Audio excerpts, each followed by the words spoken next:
Bago ako magsalita, pwede bang tumahimik muna tayo? Salamat. Ngayon, pakiramdaman nyo sandali ang dibdib nyo. Yung tibok, huwag nyong bilangin, kundi pakinggan nyo lang. Kung may pagod kayong dala ngayon, huwag nyo muna itong itulak palayo. Hawakan nyo lang. Dahil ang perasong ito ay para sa mga taong patuloy na lumalaban kahit tahimik lang. Makinig kayo, dahil minsan ang pinakamahalagang kwento ay hindi sinasabi ng malakas, kundi nararamdaman sa pagitan ng dalawang tibok. Sa pagitan ng dalawang tibok. Ang buhay ay hindi palaging sumisigaw. Madalas, ito'y bumubulong. Parang liham na isinulat pero hindi kailanman ipinadala. Parang paalam na kinain ng takot bago pa man bigkasin. May mga umagang ang sikat ng araw ay tila pagod na rin. Umiilaw ngunit walang sigla. At ikaw ang kandilang patuloy na nauupos habang sinisikap pang magbigay liwanag sa mundong ayaw tumingin. Tinuruan tayong maging matatag, maging bato, maging pader, maging anyong hindi nadudurog kahit paulit-ulit hinahampas ng alon. Ngunit walang nagturo sa atin kung paano maging bato na marunong ding umiyak kahit sobrang bigat na ng dagat.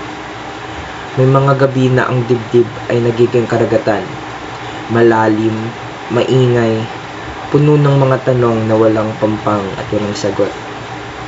Mga tanong na gumigising sa iyo tuwing alas 3 ng madaling araw kapag tahimik na ang mundo.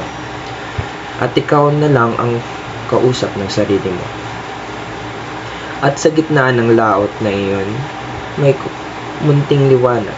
Hindi ito parola, hindi rin kidlat. Isa lang itong araw na marunong maghintay hanggang mapansin mo. Hindi ka niya hinihila palabas ng dagat. Hindi ka rin niya pinapangakuan ng pangpang. Ang ginagawa lang niya ang isang bagay na bihirang gawin ng mundo. Sinusundan ka niya sa lalim. May mga sandaling ang oras ay tila humihinto. Parang pasong nabitawan. Isang pulgada bago mabasag. Sa pagitan ng pagkahulog at pagkawasak, doon naninirahan ang hiwaga. Isang presensyang hindi nanghihingi ng paliwanag. Isang katahimikang hindi kailangan punan. Isang pag-unawang hindi kailangan ipaglaban. Sa mundong sanay magbilang ng medalya, may isang bagay na marunong magbilang ng sugat. At piling manatili kahit walang palakpak at kahit walang entablado.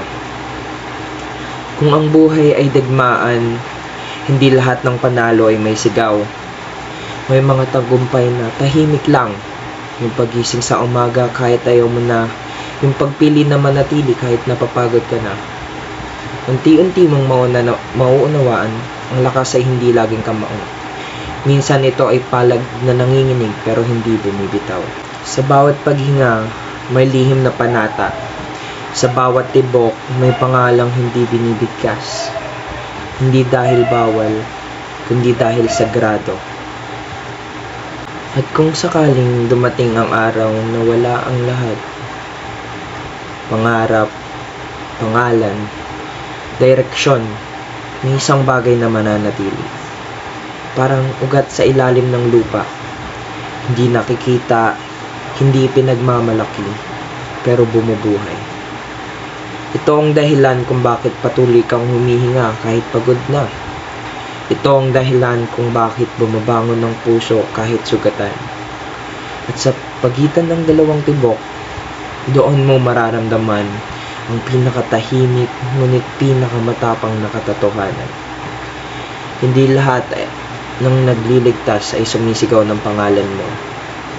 Ang iba, marunong lang manatili. Pilipino.